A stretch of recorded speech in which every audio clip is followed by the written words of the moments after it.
Tā, zaļā spirts vineta. Vineta, tā, jūs bijāt, jūs Helsusā ņēmāt no mums spirtī. Tagad. Pat jūs esat Tērbatas un Bruņinieku stūrs, pats Rīgas centrs. Jā.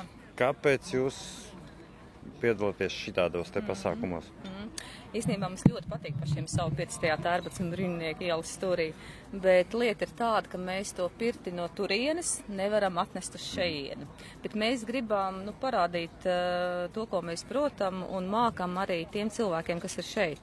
Un, mums īstenībā jābūt pateicīgiem vispār, ka ir cilvēki, kas šitādu iespēju piedāvā. Vienkārši paņemt, nevis pat mums nav jāpaņem tā pirts. Mēs sakam, ka mēs gribam, mēs atbraucam un mums tā pirts ir. Un Helsusā, man liekas, ka pagājušajā gadā mēs arī neņēmām. Iespējams, ka jā, iespējams, ka nē. Jā. Ar vienvārdu sakot, mēs savu pirti, to, kas mums ir zaļajā pirtī, Tērbatas ielā, mēs varam atnest uz šejieni. Ja? Un darboties pirtī, kas ir ekopirts.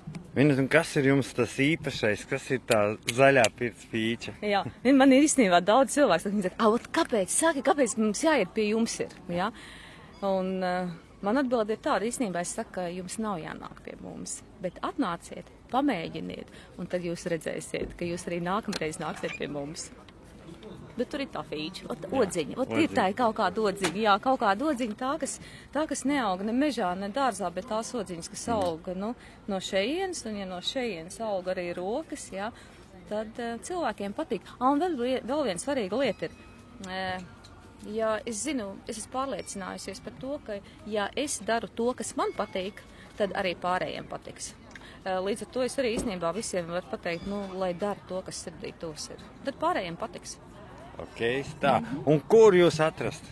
Mūsu atrast? Tā kā, jā, mūsu cilvēks skatīsies tur tagad pirts mucā, bet jūs kur atrast, kur meklēt? Adrese Bruņinieks 2931. Labi, un tā kā internetu vidē tie, kas skatīsies tā kā internetu vidē, virtuālajā vidē, mums arī mēs arī esam šinī Facebookā. Jā. Facebookā mums ir Ģīmi grāmatā, jā, mums ir www.zaļapirts.lv. Tas ir jūsu mājaslapa, jā? Mūsu mājaslapa, jā, un mēs esam draugos ar pirts mucām ražots Latvijā. Tur mūs arī var atrast. Labi, Vineta, paldies. Un kā jums sarakstiņš, kā jums šajos svētkos? Šajos svētkos īstenībā vakardien bija tā, pirmā pusstunda bija pilna visa diena. Jā. Šodien es īstenībā pat nezinu, bet izstāsta pilns ir, jā. No rīta bija tukšs, bet šobrīd ir pilns. Ir gan masāža, gan pēdiņu lutināšana. Tagad jūs šodien strādājat līdz 3. Līdz 3? Jā, vēl var paspēt. Labi. Paldies, Igor. Čau. Paldies.